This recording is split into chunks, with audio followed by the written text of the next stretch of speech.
of that due to an economic and foreign exchange crisis. Well, the country's finance minister, Ali Sabri, was among the resignations. He handed in his notice just one day after taking up the job. Mr. Sabri was due to hold pretty crucial talks with the International Monetary Fund on access to a new loan programme. While many of those protests have been linked to the rising cost of living, Sri Lanka's currency has lost more than 30% of its value against the US dollar in just the past month. So let's cross now live to Colombo, where our business reporter Archana Shukla joins us. Welcome to World Business Report. It's good to have you with us and talk us through what's happening. So it's been a tumultuous 24 hours. The cabinet has resigned. What happens next? Well, at this point in time, the focus for the Rajapaksa family, who's still in power as president and prime minister, is to find an able cabinet, especially an able finance minister, to ride through this crisis. Because with this political instability, any talks of economic, restoration of economic ties will not go through. Political instability will be the biggest deterrent, even when, the country moves for bailout talks with IMF later this month. Remember, Ali Sabri, who took on as a finance minister just for 24 hours, was, along with GL Paris, who's currently also the foreign minister, were supposed to be part of the crucial debt restructuring team that would talk to the IMF, come up with plans, because IMF has already said the debt that the country has at this point in time is unsustainable and more measures would be required before external aid and help comes to them in form of more loans. But that crucial team has also been disbanded now with no finance minister at the head. And, political instability will also bring down investor confidence in the country as well. Yes, and give me a sense of what is behind all of this. We know that rising prices are a problem in many countries around the world, but there are particular concerns that Sri Lankans have. Just explain some of the context to these protests. The biggest concern is shortages of food and fuel. Now, as an economy, Sri Lanka is dependent on imports of essential goods like crude, fuel, food items, as well as medicines, and a lot other essential services as well.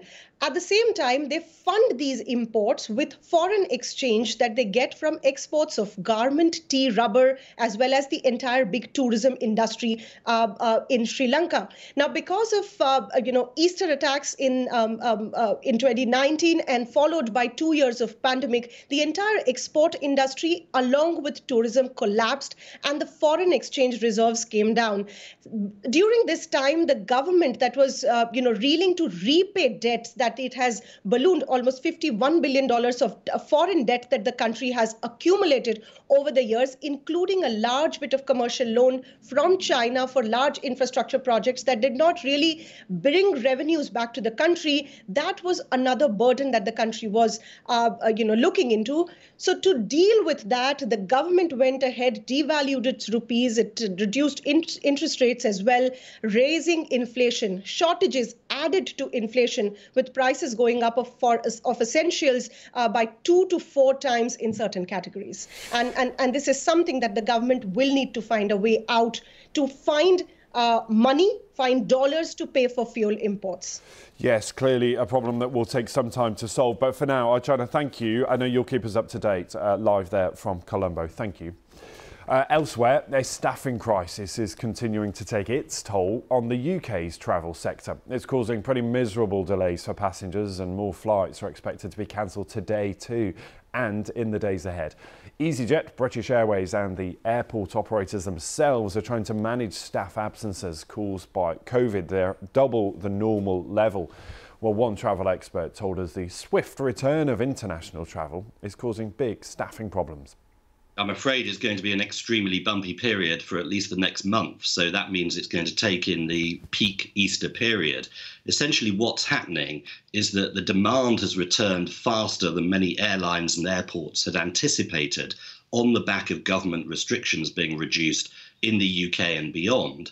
And airlines and airports simply have not been able to staff up as quickly as they had wanted to. They haven't been able to get security clearance for their staff in time, and as a result, they have scheduled flights which they simply cannot operate because they don't have enough staff to do it.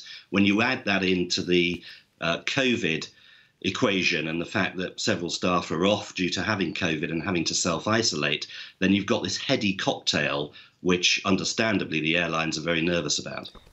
Paul Charles there with the details of those travel delays. Now, how much does it cost to bake a loaf of bread?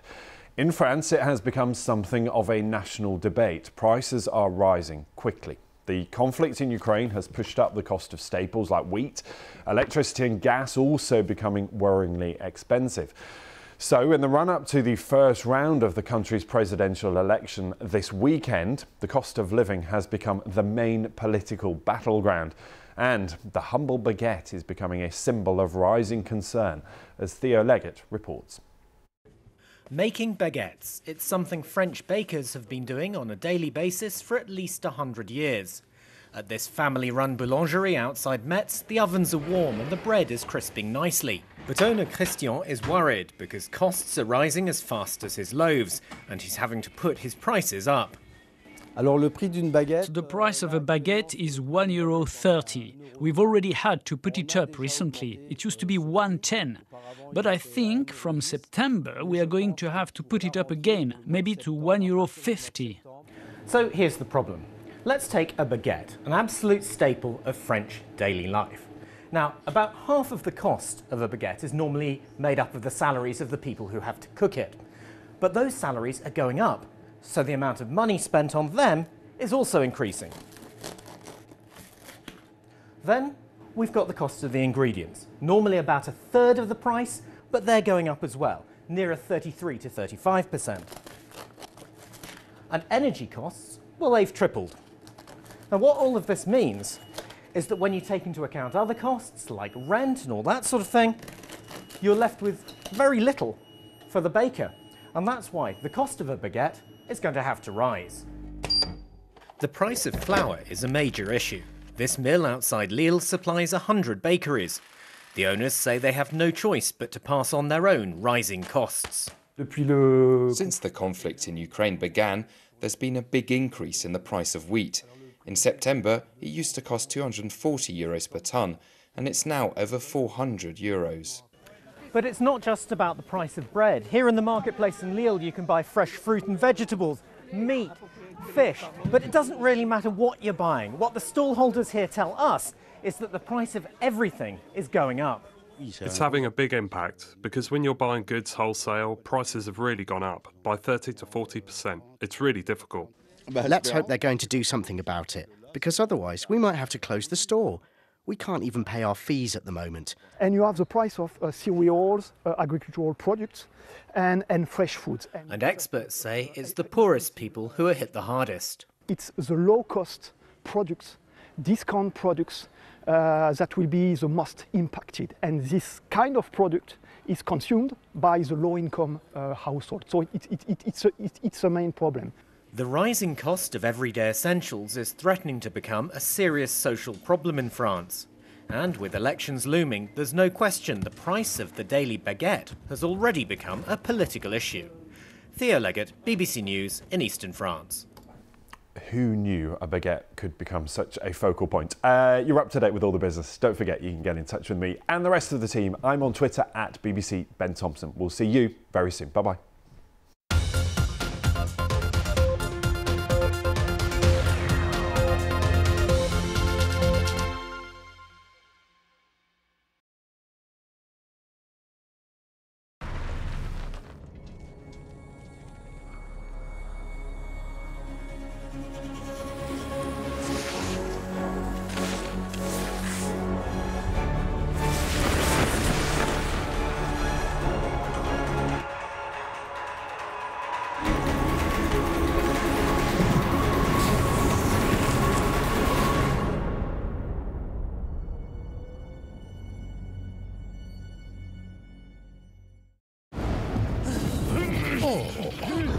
How about a spark of inspiration? Oops! Let's get this thing rolling. Ta-da! Try that on for size. Yeah! Level up in Forge of Empires. Play now for free at FOE.tv or download the app. Welcome to Click. We're outside again. The race is on to decarbonise aviation. It's like technology telekinesis. Sensors to track dangerous hotspots. We might be able to stop or even reverse the ageing process. It won't be long before we're all living in this virtual universe. AI is changing the world. That's Click on BBC World News. Join Simon Sebag Montefiore as he discovers the rise of one of the great cities of the world. Vienna, dynastic city, city of art and music. A metropolis with an imperial past. And a wealth of cultures, religions, and ideas. It all happened here in Vienna, the world city. Vienna, Empire, Dynasty and Dream on BBC World News.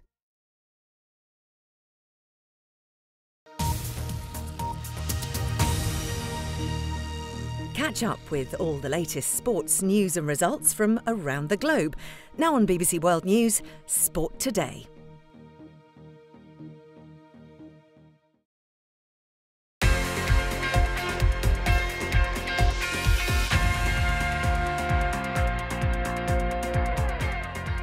Hello, I'm Louisa Pilbeam. This is Sport Today, live from the BBC Sports Centre. Coming up on this programme, the Eagles' hopes of Champions League football.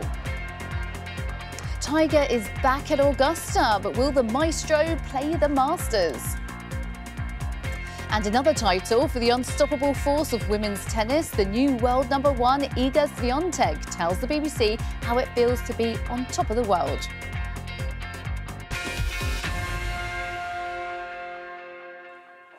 The race for a Champions League place in the English Premier League is wide open after Arsenal fell to a 3-0 defeat at Crystal Palace. A draw or win would have put them in fourth and into the coveted Champions League spots ahead of their North London rivals Tottenham. But the defeat means the derby between the two sides on the 12th of May could now be crucial. The Gunners fell behind early in the stay fifth. We weren't at the races today, especially in the first half. We were late to every ball, we were soft in the duels, and we didn't earn the right to play. And when we did a little bit, we were sloppy on the ball. We didn't have any dominance, any sequences of play where we could take some control of the game, and we conceded 2 poor goals as well. So overall, it's unacceptable. Put our hand up, me the first one, apologize and regroup, and tomorrow is a new day and a new opportunity to start to prepare the game against Brighton. It was a really good team performance. There's games where we perform it well, but we didn't take our chances, we didn't score that goals. But today, from the start, we started really well. We put them under pressure. We managed to score that first goal, which gave us even more confidence. And we managed to win the game, and we didn't concede the goal. So it was a really good team performance. To Italy, and AC Milan have a 1-point lead at the top of Serie A after they were held to a goalless draw at home by 12th place Bologna, while Verona were 1-0 winners over second from bottom Genoa. Giovanni Simeone with the goal after 5 minutes. There was one match in Spain's La Liga, Alexander Isak scoring a 96th-minute penalty to give Real Sociedad a 1-0 victory against Espanyol. Now, it really is the story that has got the golf world talking. The potential comeback of Tiger Woods at this week's Masters. Woods is a 5-time winner at Augusta, meaning that incredible victory, including that incredible victory back in 2019. But he suffered leg injuries in a car crash 14 months ago and hasn't played since. Woods, though, played 9 holes of a practice round Monday with Justin Thomas and Fred Couples, attracting huge crowds along the way. Woods himself says he'll make a game-time decision. The rest of the golfing world is pleased to have him back. Very, very excited to have him back. Creates a lot of hype and whatnot. And shoot, from the driving range, we could hear the loud roar when he came out of the clubhouse up to that first tee. That was pretty special to see, or to hear at least. And couldn't be more happy for him in the place he's at right now, coming back, and proud of him too. I mean, shoot, coming back off of that injury. I mean, we've had some conversations, and man, I don't know how he's done it. It's very impressive. This is one of his favorite tournaments. He loves being here. It's his last major victory, and he wants to show the world that he's back from his accident and that he's healthy again. After this long break that Tiger had, I think he could get into contention. Tiger is very special and very unusual. He never played a lot of tournaments in any years, even in his prime. I think it'll be hard for him to win, but I think he could pop up on the leaderboard. Yeah, it'd be massive. Obviously, he's had a bit of a extended rest. I'm sure he's dying to get out here, you know, and start competing again. So you know, he's like the rest of us. He's a competitor. He wants to be out here and you know, taking people down. So it'll be good to see. It is all change at the top of world tennis. And what a weekend it's been for Iga Swiatek. The new women's #1 has been speaking to us here at BBC Sport after her win in the Miami Open. It's 17 victories in a row for her now. She replaces Ash Barty at the top. Barty, of course, retired from tennis last month, something which really struck a nerve with Swiatek when she heard the news. I was crying for 40 minutes, basically, both because of, you know, her retirement and that I didn't really know it's gonna happen, and it really surprised me because I always had this vision that we're gonna all play until we're 35 or something, and until our bodies are gonna be so tired that we can't anymore. Her decision was really brave. So yeah, I felt a lot of emotions because of that, but also because, you know, my position, I didn't really know how the rules work when I found out, and I didn't know if that she can make a decision that she's going to keep her ranking or just not be in the rankings anymore. So after 2 hours of being really emotional, I realized that, hey, you don't know what's going to happen yet, and you still have to win some matches, and Ash has to make a decision. So let's wait with the, you know, emotions and with, you know, being excited because you have work to do. After Doha and after Indian Wells, I didn't have time to digest it. For sure, right now I'm going to take some time to, you know, I don't know, kind of also analyze what happened from a, you know, work point of view, but emotionally, yeah, I mean, it's been really intense, and I felt a lot of emotions from, you know, kind of feeling when you're proud of yourself and satisfaction to kind of confusion and surprise, because honestly, I keep repeating that these past weeks showed me that I can trust in myself a little bit more and trust my skills and, you know, my tennis and my head basically on my matches. But before, I didn't really know that it's possible for me to have a streak like that. So it also kind of surprised me. Right, let's turn to cricket now. And former England men's coach Trevor Bayliss will take charge of London Spirit men in the 100 after the sudden death of Shane Warne last month. Warne was coach of the Lords-based men's side for last season's first edition of the competition. Bayliss will take on the role on an interim basis. The men's 100 draft was postponed until Tuesday following Warne's passing at the age of 52. Now, Australia's victorious women's cricket team have returned home after their stunning World Cup victory. The all-conquering Aussies touched down at Melbourne Airport after their comprehensive 71-run victory over England. Now, you might think that they would have some relaxation on their minds sort of after all of that, but Captain Meg Lanning's already focused on continuing their domination of the sport with their eyes on the Commonwealth Games in July.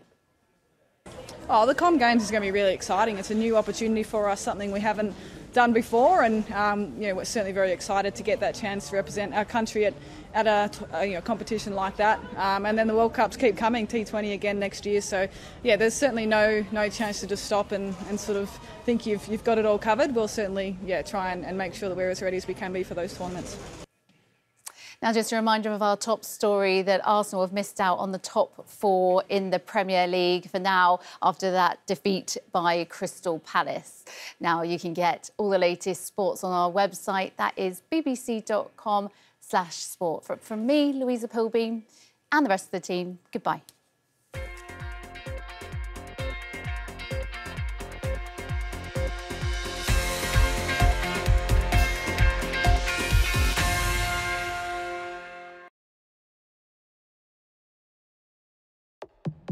Grana Padano, grated or in chunks, adds an extra Italian touch to all your dishes.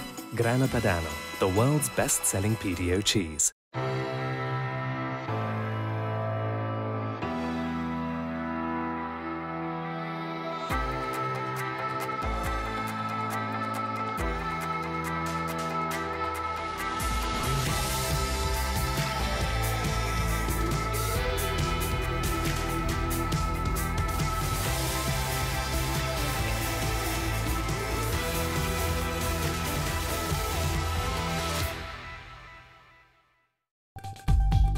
On Hard Talk, my guest is Ukraine's Foreign Minister Dmytro Kuleba. Horrifying evidence of atrocities has emerged from towns left by Russian forces. Ukraine calls it Putin's genocide. Moscow says it's fake. As the war turns ever darker, is diplomacy at a dead end?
The West is put on guard for Russian cyber attacks, but is business ready? I get the view from the former head of the NSA. I also talk about the threat the war poses to globalization with the head of the WTO. Join me, Aaron Hesselhurst, on Talking Business Weekly, here on BBC World News.